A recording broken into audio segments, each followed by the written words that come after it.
Hello Cancer, welcome and this is your reading. Be open-minded, hindi halos lahat makaka-resonate, piliin lamang. Then thank you nga po pala sa mga nag-subscribe at sa mga bumabalik, welcome po kayo. Then start na tayo by September. Anong mensahe para sa'yo ngayong September?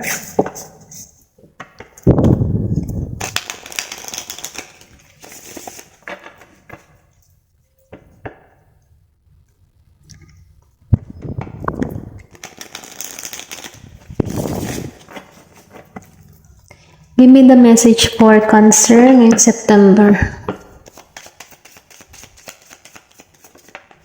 Okay. Meron dito 3 wands upright. Give me the message for Cancer.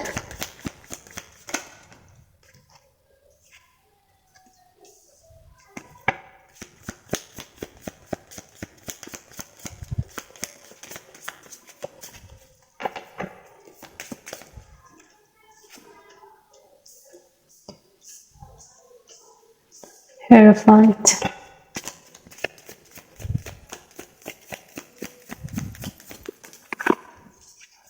Death.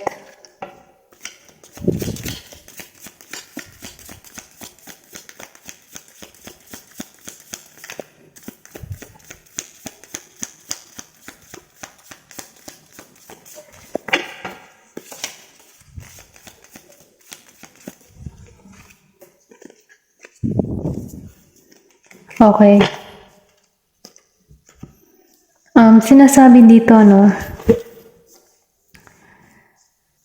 dito sa 3 of Wands upright, nakikita ko dito, yung iba sa inyo na nagbabalak ng alis, ng abroad, May pag-alis kasi ngayong September. Hindi halos lahat, ito lang nakikita ko yung mga may apply ng abroad. Meron ditong pag-alis, okay? Nakikita ko rin dito na itong pupuntahan mo, okay? Magkakaroon ka dito ng magandang trabaho, sabihin natin na magandang fortune para doon, nakikita ko rito na dito sa pupuntahan mo, confident ka, okay? Confident kang harapin, or pwede rin sabihin, confident ka, magkakaroon ka dito ng self-confidence para sa iyong sarili, Then, nakikita ko rin dito na malaya ka, okay? Hindi mahirap yung trabaho na mapupuntahan mo or yung abroad na pupuntahan mo, Kumbaga may kalayaan ka, hindi ka kulong. Maybe, klase ng trabaho mo ay sa part ng maybe open city, yung nakikita ko. And then nakikita ko rin dito na yung yung paghihirap mo dito sa trabaho pupuntahan mo, magkakaroon dito ng magandang resulta, okay? May pag-alis. Then dito sa sinasabi dito sa Wheel of Fortune upright, nakikita ko dito, meron ditong magandang biyaya, good luck para sa iyo. Then nakikita ko rin dito na destiny mo itong pupuntahan mo, kasi Wheel of Fortune, kumbaga yung ikot ng Loretta, basta itong ikot na to ng nitong wheel, ay nasa taas. Then sinasabi dito na merong soulmate din parating sa'yo, okay? Then nakikita ko rin kung ikaw man inasaktan before, kumbaga sila darating na sa kanila yung karma nila, okay? Hindi halos lahat, ito lang nakikita ko. Kumbaga, kung ikaw ay nasaktan, or sabihin natin nung ikaw ay nasaktan, yung nanakit sa'yo, babalik sa kanya yung kanyang ginawa para sa'yo, Kasi kung ano yung ginawa mo, yun din yung parating sa'yo. Ganun yung patakaran, Ganun yung law of universe. Then nakikita ko rin dito na meron ditong kumbaga yung cycle na nangyari sa'yo in the past, na tapos na yun, kumbaga nalampasan mo na siya, okay? Kumbaga nasa iyo na yung magandang pagpapala, magandang biyaya, good news, nasa iyo ang swerte. Kumbaga magiging mahahawakan mo na yung swerte, okay? Kung saan ka magpupunta, dala-dala mo yung swerte. Then nakikita ko dito sa The Hierophant upright, maybe ikaw yung tipo ng tao na traditional, nakikita ko rito na bilang ikaw na lalaki or babae, may pagka-conservative ka, or pwede rin sabihin na family-oriented ka, okay? Nakikita ko rin dito na marami kang kaalaman. Kumbaga, yung mga tao na makakasalamuha mo, marami silang matututunan sa'yo. Maybe sa experience mo sa buhay, pwede mo siyang ma-share sa kanila at nagkakaroon sila ng kaalaman about sa mga experience na nangyayari sa'yo.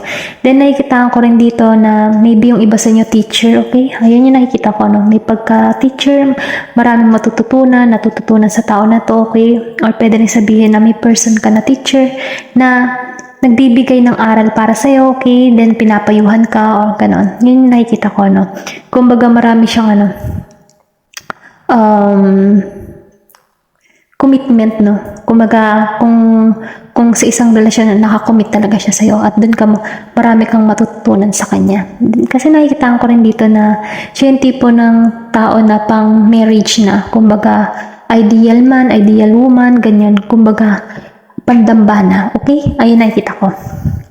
Kasi lumabas din sa The Wheel of Fortune, maybe makilala mo na yung soulmate mo or sabihin natin kung ikaw ay isang single, maybe ngayong September, makilala mo siya, pwede rin sabihin sa September 10, September 5, and September 13, yan, o tala.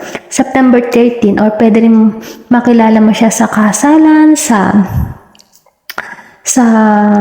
event, okay? Ayan, nakikita ko. Kasi meron ditong marriage. Maybe may merong kakasalan na aatenan ka, okay? Ayan, nakikita ko. May September 10, September 5, and September 13.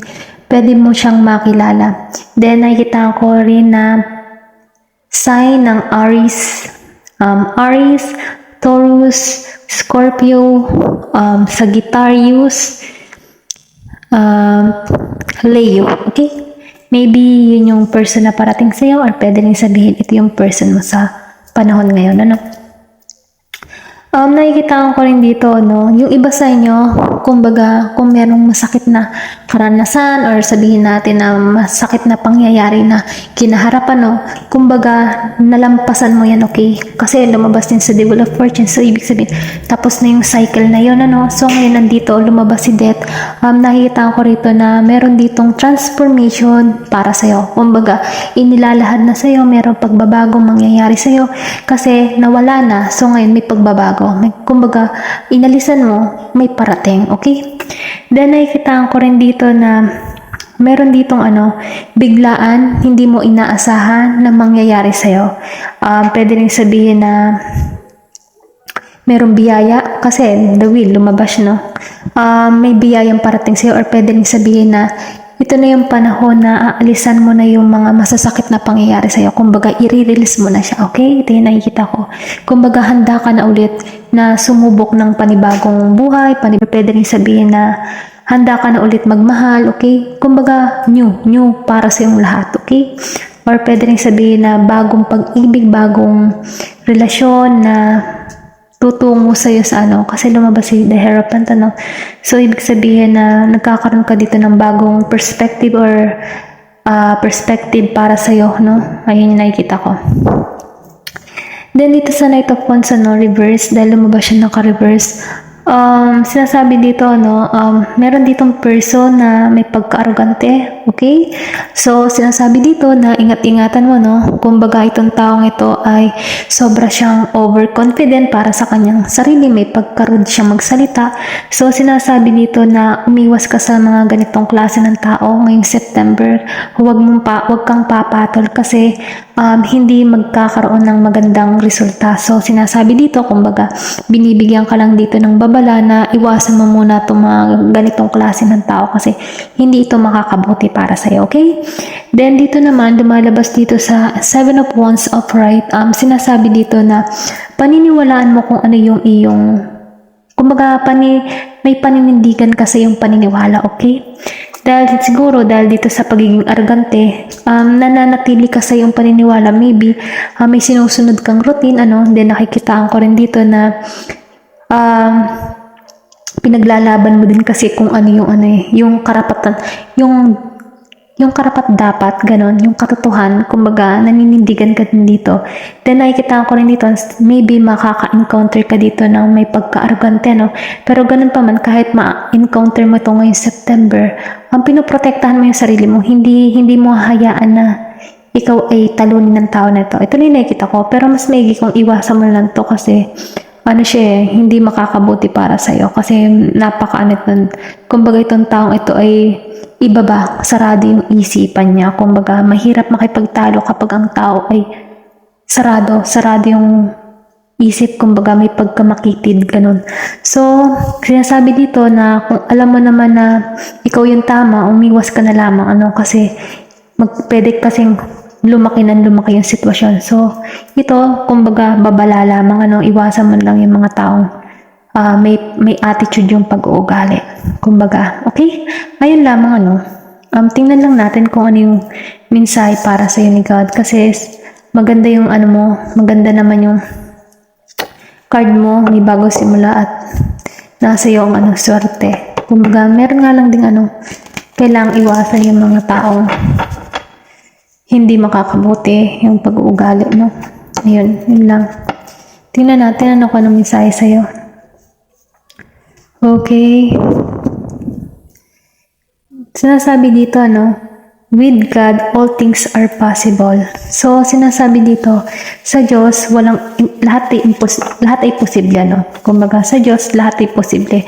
So, ibig sabihin nun, kapag ikaw ay humihiling, ibibigay niya kasi Diyos siya kaya niyang ibigay lahat ng pangangailangan mo. Kung ano man yung problema mo, lumapit ka lang sa Kanya dahil tutulungan ka niya. Ayun lang yung masasabi ko dito sa with God all things are possible. Matthew 19:26. Ayan, nautal na ako. Pasensya na.